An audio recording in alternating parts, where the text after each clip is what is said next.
Bonjour, j'espère que vous allez bien. Alors, on va faire un rapide point sur la situation actuelle. D'abord, vous le savez, on vous l'a déjà dit, les indices sont revenus sur leur tendance haussière. Vous avez ici le Dow Jones. Vous voyez qu'il est vraiment au milieu de sa tendance haussière qui a commencé en 2008. On vous fait un zoom pour que vous voyez bien avec la correction qui a eu lieu ou qui est en cours. Et puis, si vous regardez les CAC 40, en prenant également en point de départ la crise de 2008, on est également en plein, même si c'est dans la moitié inférieure de la grande tendance haussière. Mais vous savez que chez Ibou, on aime bien prendre le CAC dans son analyse depuis la crise européenne. Et vous le voyez là, il était revenu en bas de sa tendance haussière. Avec la correction actuelle, il en est sorti. Donc c'est pas complètement anormal. On vous met ici l'indice CAC avec les moyennes mobiles et vous voyez on vous a mis deux flèches en orange. Alors la première c'est à la fin du mois de mars dernier et la deuxième c'est celle qui précède la consolidation actuelle. Pourquoi est-ce qu'on vous a mis ça? C'est pour vous montrer que quand il y a un écart entre le cours et la moyenne mobile en bleu qui est la moyenne mobile à 20 bourses, c'est-à-dire quand le cours chute de manière excessive ou monte de manière excessive, il corrige, il revient toujours au moins sur sa moyenne à 20 bourses, c'est purement technique. Donc on peut dire que la correction actuelle, bon, elle a un caractère technique. Alors, la question qui se pose à partir de là, c'est est-ce que la reprise qu'on a eue depuis la fin du mois de mars, est-ce qu'elle est durable ou pas? Alors, on vous a mis ici la tendance haussière du CAC depuis la fin du mois de mars. Vous voyez un beau canal haussier, on n'est pas en bas, donc ça veut dire que la correction actuelle elle pourrait aller plus bas, et ce d'autant qu'il y a ce qu'on appelle un gap. Vous savez, un gap c'est quand par exemple un cours termine à 37 et ouvre le lendemain à 39, il ouvre un espace, et la plupart du temps, pas toujours, mais presque toujours, on comble le gap. Donc on peut tout à fait aller un peu plus bas dans cette correction, ou pas. En tous les cas, on a l'impression chez Ibou, c'est que cette tendance haussière est bien installée. Pourquoi? Parce qu'elle s'adosse, si vous voulez, sur des éléments fondamentaux, c'est que l'économie, elle repart. Parce qu'elle est favorisée par des politiques ultra monétaires ultra accommodantes partout, par des politiques budgétaires ultra expansives partout, et puis il y a toujours ces méga tendances fortes qui fondent le grand marché haussier qu'on connaît depuis 2008. Et vous savez que chez Ibou, on pense qu'il va durer à peu près une vingtaine d'années. Et ces méga tendances, c'est la révolution digitale, la transition énergétique et la croissance démographique dans le monde. Mais, en contrepartie, cette économie devrait repartir progressivement et il est peu probable qu'elle reparte fortement, parce que il y a une très forte hausse de l'endettement des entreprises en cours et à venir, et que bien entendu ça va freiner la relance, parce que quand on a beaucoup de dettes, on hésite à investir. Voilà. Alors, ceci dit, malgré ce que je viens de vous dire, on peut se demander tout de même si on ne va pas avoir une reprise en miroir. Alors, qu'est-ce que c'est qu'une reprise en miroir? On vous a mis ici l'indice de la bourse de Paris, le CAC, et on vous a entouré en vert la baisse et la reprise de fin 2018, début 2019. Et vous voyez, ça avait étonné tout le monde parce que l'indice avait fortement baissé, il avait tout rattrapé en quelques mois. Et on vous a entouré en vert la forte baisse, très forte baisse, le crack qu'on vient d'avoir avec la crise sanitaire. Et l'hypothèse, si vous voulez, qu'on peut avoir en tête, c'est une possibilité, c'est pas du tout une probabilité ou une certitude, mais il se pourrait qu'on ait une reprise en miroir, c'est-à-dire qu'on vienne rapidement au point de départ, comme ce qui s'était passé début 2019, c'est-à-dire que l'indice CAC revienne rapidement autour de 6000. Voilà. Pourquoi? Parce que si vous voulez, ce que l'on sait maintenant, c'est que les politiques monétaires vont être durablement très accommodantes, et que les taux ils sont proches de 0 ou à 0, voire en dessous comme en Allemagne, et que donc il n'y a pas tellement d'alternatives pour un investisseur à acheter des actions, des biens réels, ou pour le dire autrement, s'il pense que la crise sera complètement résorbée en 2022 ou même 2023, les 2 ans d'attentisme lui coûtent pas cher, parce que s'il plaçait son argent en attendant en obligation, il aurait quasiment 0 de rendement. Donc peut-être autant investir tout de suite et pas manquer une hausse éventuelle. Voilà, c'est ça qui pourrait motiver le fait qu'on ait cette reprise en miroir. Donc si vous voulez qu'on y aille lentement sur la pente haussière actuelle, celle qu'on vous a montrée depuis fin mars, ou qu'on fasse une reprise en miroir rapide, peu importe, ce que nous pensons chez Ibou, c'est que le risque il n'est plus tellement économique. Les choses vont rentrer dans le rang, nous pensons progressivement, mais elles vont rentrer dans le rang. En revanche, le risque il est probablement devenu politique. Alors pourquoi ? Si vous voulez, c'est qu'une crise, elle laisse des marques. C'est comme quand vous avez une maladie. Souvent, il y a des marques. Alors, autrefois, c'était la vérole. On avait des marques sur le visage. Bon, quelles sont ces marques de la crise ? Il y a des marques positives. C'est qu'il va y avoir probablement une relocalisation industrielle en Occident. Mais ça va venir à moyen et long terme. Ça va pas venir immédiatement. Même si on a quelques exemples. Par exemple, vous savez que la très grande société de semi-conducteurs taïwanaise TSMC a déclaré fin mai, donc il y a à peine 15 jours, qu'elle allait construire une usine de semi-conducteurs de 12 milliards de dollars en Arizona. Vous voyez, 12 milliards de dollars, c'est considérable.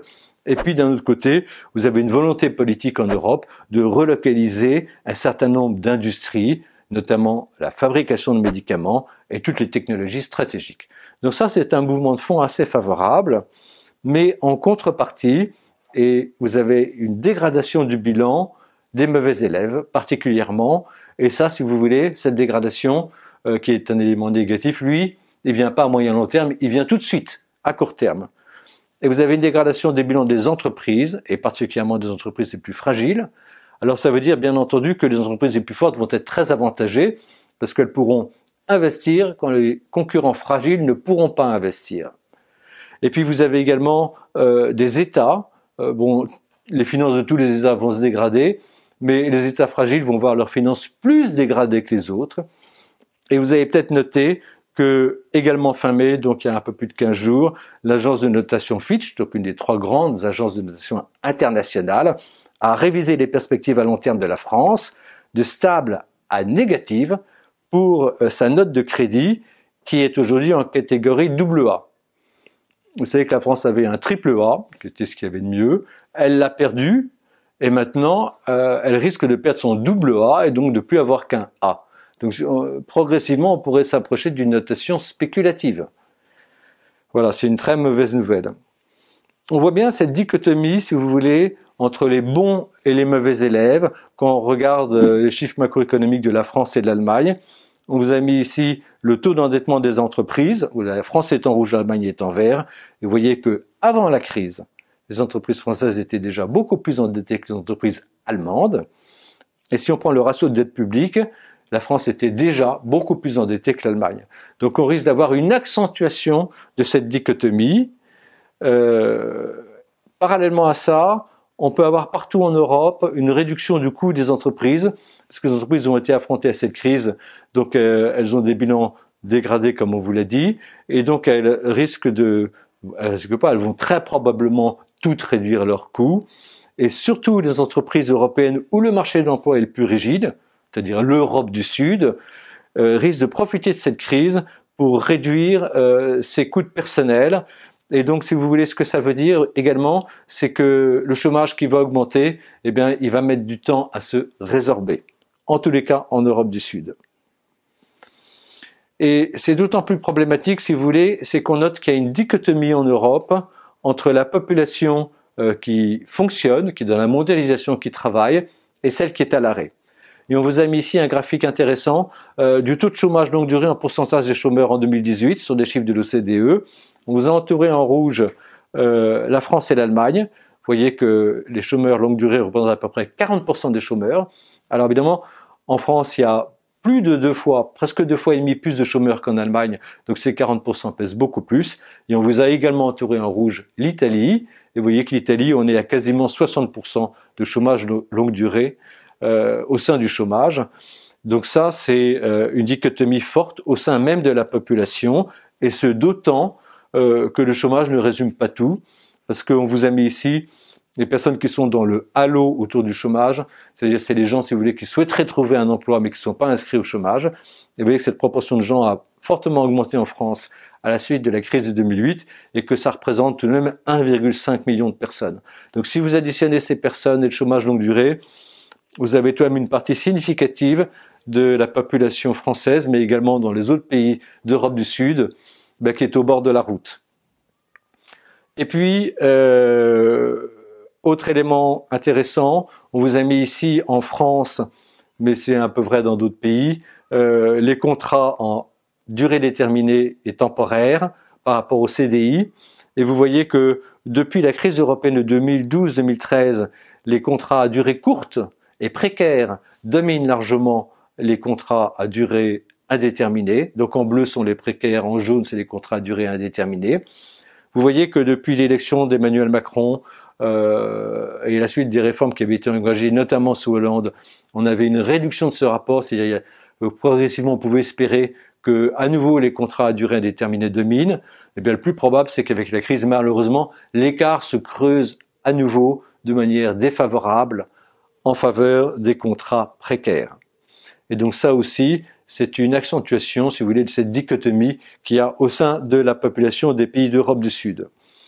Et donc, si vous voulez, cette montée, cette divergence au sein de la population, qui est vraie dans tous les pays européens, même si c'est plus accentué dans les pays d'Europe du Sud, elle crée un risque au sein des pays européens, un risque politique, avec une potentielle montée des populismes radicalisés à droite, et une potentielle montée des écologismes radicalisés à gauche. Parallèlement à ça, à cette fracture au sein même de la population des pays d'Europe et surtout d'Europe du Sud, on a un risque entre les pays d'Europe. Si on regarde la France, la dette publique va monter à 120-130% du PNB. Vous savez que l'exigence de Maastricht, c'est 60%. Le déficit annuel va monter entre 4 et 5%, je ne dis pas en 2020 où il va être au-delà de 10%, mais en 2021, 2022, peut-être même 2023, on va significativement dépasser l'exigence de Maastricht de 3%. Et comme le taux de chômage devrait monter à 10%, il était à 7,8% avant la crise, la Banque de France dit qu'il va dépasser 10%, et on va pas pouvoir réduire les vannes budgétaires, et d'ailleurs il faut pas le faire.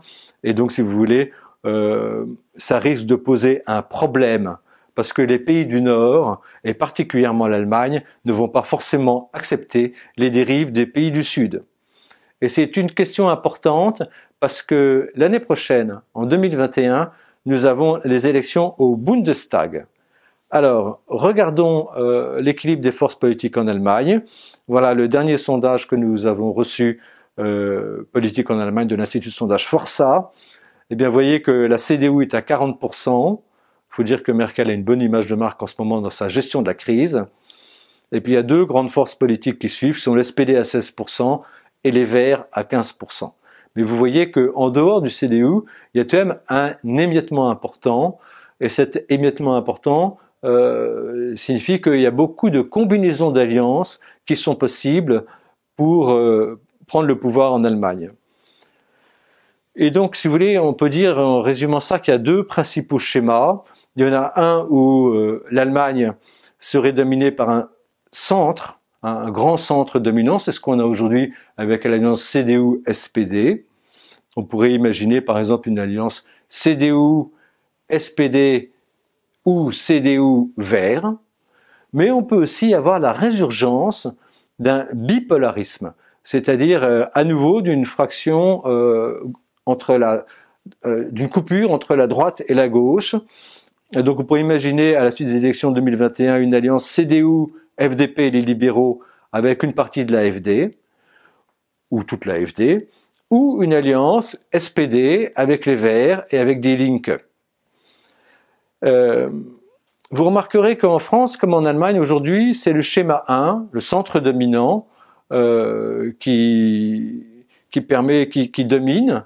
Mais le schéma 2 pourrait s'imposer, en tout cas en Allemagne, peut-être en France demain, mais en tous les cas en Allemagne. Et bien entendu, si ce schéma 2 s'imposait, eh bien ça veut dire qu'il y aurait un risque sur l'euro, surtout si c'était la partie avec d'une droite où serait incluse l'AfD, Alternative für Deutschland, qui prenait le pouvoir. Donc, pour résumer tout ça avec un graphique, un dessin vaut mieux qu'un long discours, disait Napoléon. Vous avez ici le graphique du CAC 40. On vous a mis en flèche orange les deux miroirs, celui de 2018, début 2019, et celui qui pourrait se produire maintenant. Alors on ne sait pas s'il va se produire rapidement ou progressivement, mais en tout cas, on pense qu'on devrait logiquement retourner plutôt à 6000 sur l'indice CAC. Mais vous voyez que finalement, les interrogations, en tout cas chez Ebou, elles sont pas tellement pour demain, mais elles sont plus pour après-demain. C'est pour ça qu'on vous a mis cette flèche en bleu, potentiellement baissière avec un grand point d'interrogation. Voilà. Donc si l'indice retourne à 6000, je pense que c'est là que les vraies questions se poseront. En attendant, si on fait les bons choix d'investissement, surtout si on les fait bottom-up, je pense que malgré la volatilité, on peut se laisser porter. Voilà, à très bientôt avec l'équipe Ebou.